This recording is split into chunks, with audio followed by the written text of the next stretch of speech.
The day after I woke up and told my wife, "Why did I do that?" I don't know. I just don't know what the hell goes on. I remember one thing. I had a very hard moment in that part of my life, but I assure you, in that age, I could have put that clown in the first round, but I sold my soul, and I'm ashamed of it. Is it true that you made $170 million from this fight?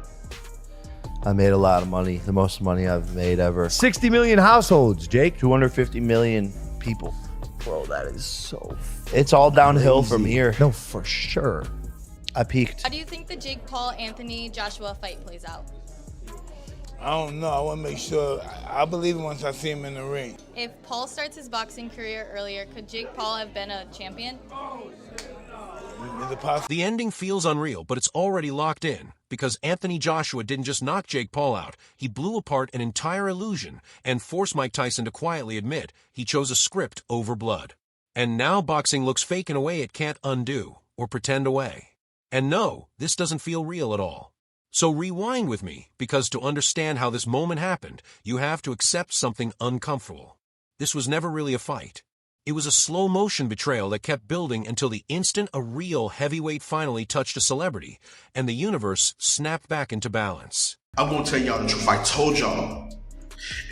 They made Mike Tyson retract his statement on Twitter. They made him rewrite a post on top of deleting a post. Yeah. I told you that fight between Mike Tyson and Jake Paul was rigged. I told you that I don't care what Mike Tyson is saying now, he have to do that to secure his money. He's still an investment for future exhibitions. I'm still haunted by that ringside image of Tyson watching Joshua dismantle Paul, because that wasn't pride and it wasn't shock. It was recognition mixed with regret, the kind that crawls up your spine when you realize someone else just did the thing you were paid not to do. Every muscle memory in Tyson's body knew it. And if you think that didn't hit him like a truck, you're lying to yourself right now. Here's the part nobody wants to sit with, because it gets uncomfortable fast. Tyson could have ended Jake Paul whenever he wanted, and everyone in that building knew it, including Jake. That's why this Joshua knockout lands so hard, because it proves the ceiling was always fake and the danger was always real. Once that truth leaks out, there's no resealing it, no matter how many statements get rewritten. The moment Joshua dropped Paul in round 5, the timeline fractured. Every past fight got re-examined under a harsher light, and you could feel viewers mentally rewinding to that Tyson bout, asking the same forbidden question at the same time. Why didn't he do this? Why didn't he pull the trigger? Why did this feel different? And once those questions start looping, they don't stop. Down on a podcast one time, and he talked about it. He said, I don't want to do an exhibition against Floyd Mayweather. Yeah. He said, I'm only doing real fights. And of course, I can't get up high in weight, but I'll fight him in a real fight at the weight that I'm at.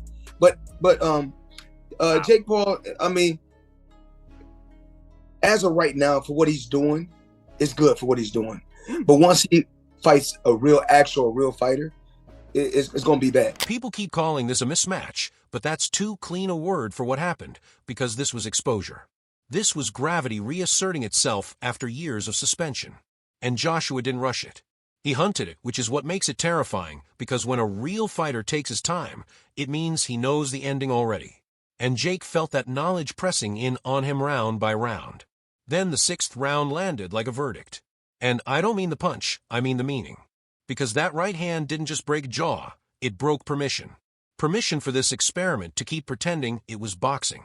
And once titanium plates enter the conversation, the jokes die instantly.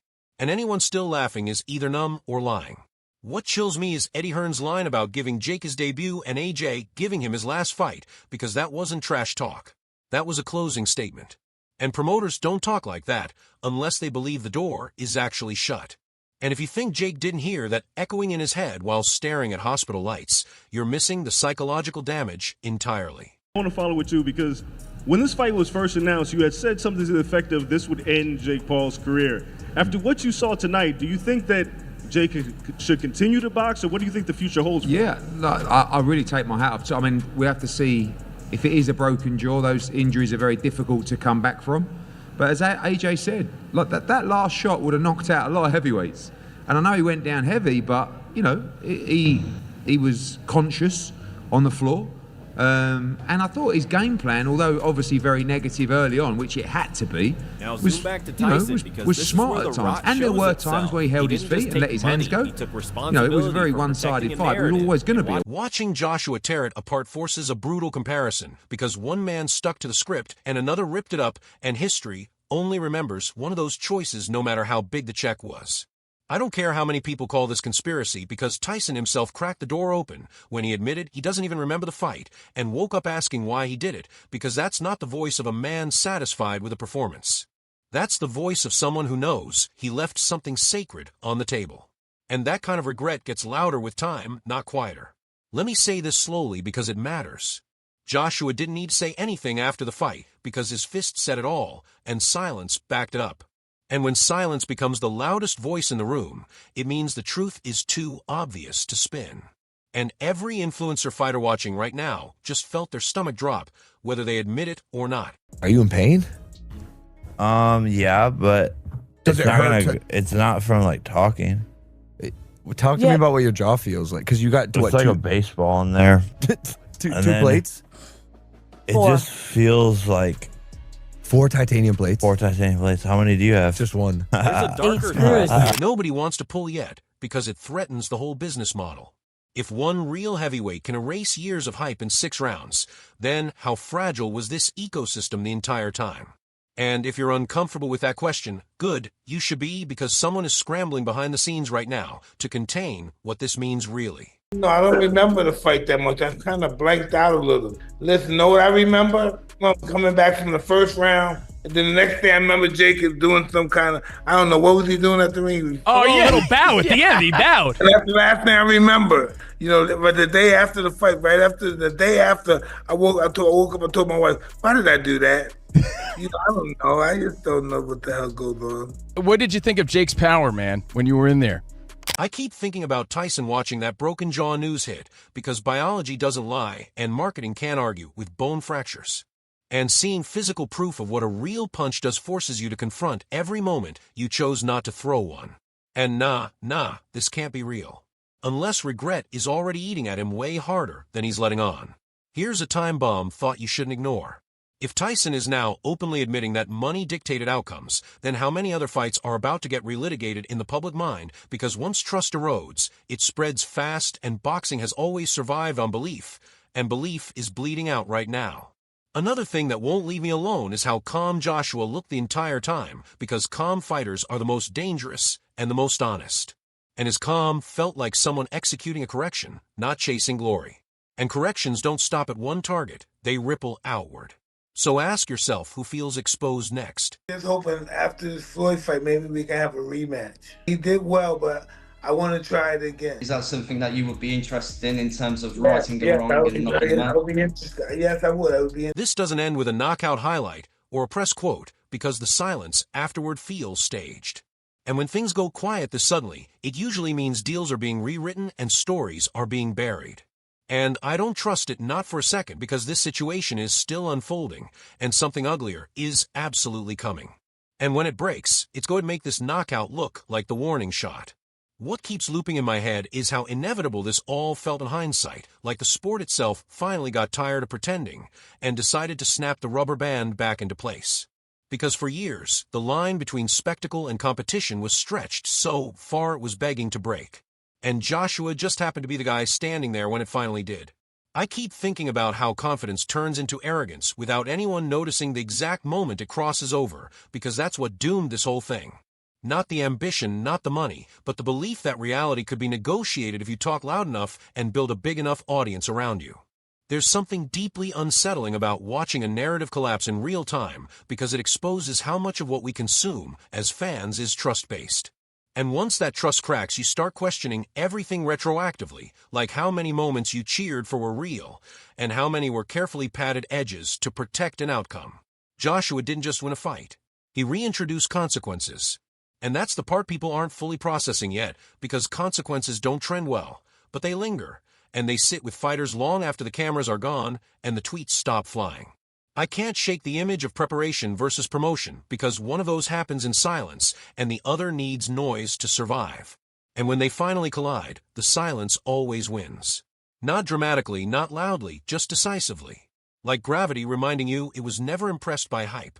What really bothers me is how normalized it became to frame real fighters as obstacles in a storyline instead of human beings with decades of experience and damage baked into their instincts. Because once you reduce them to plot devices, you forget they can end your night with one clean decision. There's also a strange sadness in realizing that even legends aren't immune to the system. That even someone like Tyson can be pulled into the gravity of spectacle and money because it shows how powerful the machinery has become and how hard it is to step outside it once you're inside. I don't think people fully grasp how rare it is to see a moment that rewrites the emotional hierarchy of a sport where suddenly the loudest voices go quiet and the quiet professionals are the only ones left standing with credibility intact. Every replay of that knockout feels heavier than the last, not because of the punch itself, but because of what it represents. A hard line drawn between levels. A reminder that experience isn't just time served, but damage endured and lessons learned the painful way. There's an irony in how the pursuit of legitimacy ended up accelerating the loss of illusion. Because chasing real competition means eventually meeting it. And real competition doesn't care about branding, optics, or whether the moment is convenient. I keep wondering how many fighters watched that bout and felt two opposite emotions at once. Relief that the sport defended itself, and fear that the same spotlight could turn on them if they ever misjudged the gap between confidence and competence. But fallout matters more than the fight because fallout is where careers pivot, where managers reassess, where matchmaking philosophies change, and where fans recalibrate what they're willing to believe the next time a big promise gets made. There's also a lesson here about patience because Joshua didn't rush to prove anything. He waited for the opening that was always going to come, and that patience is something you only learn after years of being punished for impatience. What makes this linger is that it didn't feel cruel or excessive. It felt surgical, which somehow makes it more damning because there was no chaos to hide behind, just a methodical dismantling that left nowhere to point the blame, but inward. I think the sport needed this moment, even if it didn't want it. Because without periodic reality checks, boxing risks drifting too far into theater. And theater without risk eventually becomes empty, no matter how flashy the lights are. There's a quiet reckoning happening now, not just for one fighter, but for an entire approach to selling fights because audiences may still love spectacle, but they just got reminded how much they respect authenticity when it finally shows up. I can't help but feel that this will change how crossover is talked about going forward because crossover implies mutual respect between disciplines, not one side borrowing credibility without fully earning it. The psychological damage might outlast the physical injuries because once doubt creeps in at this level, it doesn't leave easily. And doubt is the one opponent you can't train away with conditioning or money. What stays with me most is how fast admiration turns into scrutiny when the shield drops. Because the same crowd that buys into the dream will dissect it mercilessly once it fails. And that swing is brutal if you're not prepared for it. There's no clean ending here. No moral bow to tie it up. Just a sense that something shifted and hasn't settled yet. Like tectonic plates after an earthquake where the aftershocks are still coming. And the most unsettling part is knowing this isn't the final chapter. Because once a sport exposes a fault line this clearly, the next moment it breaks through could be even louder, even messier, and far less forgiving than the last.